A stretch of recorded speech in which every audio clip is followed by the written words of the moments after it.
So hello guys, welcome back to my channel. जैसे कि हमें पता है आईबीपीएस ने अपना कैलेंडर रिवाइज कर दिया और अब एएफओ का प्रीलिम्स 30 अगस्त को होने वाला है और मेंस 9 नवंबर को। तो एक क्वेश्चन जो मुझे बार बार सब लोग पूछ रहे हैं कि आपको कोई आइडिया नोटिफिकेशन कब आउट होगा। तो नोटिफिकेशन अब कभी भी आउट हो, वो केवल एक फॉर्मेलिटी, आपको फॉर्म फिलिंग करना है। बाकी एग्जामिनेशन डेट तो आपको पता चल ही चुका है, जो इंपॉर्टेंट चीज़ है।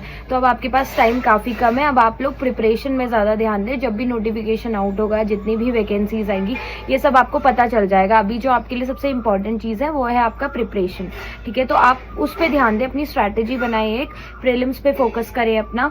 ठीक है, क्योंकि प्रीलिम्स क्वालिफाई करोगे तभी मेंस में बैठ पाओगे। ठीक है, तो आप अपनी एक स्ट्रैटेजी बनाएं, अपना एक 75 डेज प्लान जरूर बनाएं।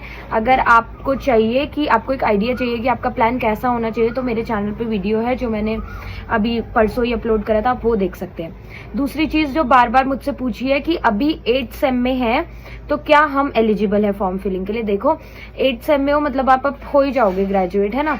तो अब डिपेंड करता है कि एएफओ का जब फॉर्म फिलिंग आएगा तो उसका जो लास्ट डेट होगा अप्लाई करने का, तब तक आपका फाइनल रिजल्ट आउट हो जाना चाहिए। क्योंकि जहां तक मुझे याद है, जब हम फॉर्म फिलिंग करते हैं तो उसमें जो टोटल हमारा सीजीपीए होता है 4 साल का, वो रिक्वायर्ड होता है। तो वो आपको तभी मिलेगा जब आपका फाइनल रिजल्ट आया होगा।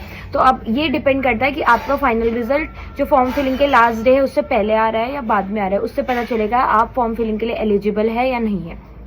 थर्ड क्वेश्चन जो मुझसे पूछा गया कि अगर हम आईबीपीएस क्लर्क के मॉक लगाए फॉर एएफओ, मैं बोलूंगी कि अगर आपको मॉक लगाने ही है तो आप पीओ के लगाओ। क्योंकि पीओ का जो लेवल है वो एएफओ के साथ का ही होता है या एएफओ से ऊपर ही होगा, नीचे नहीं होगा।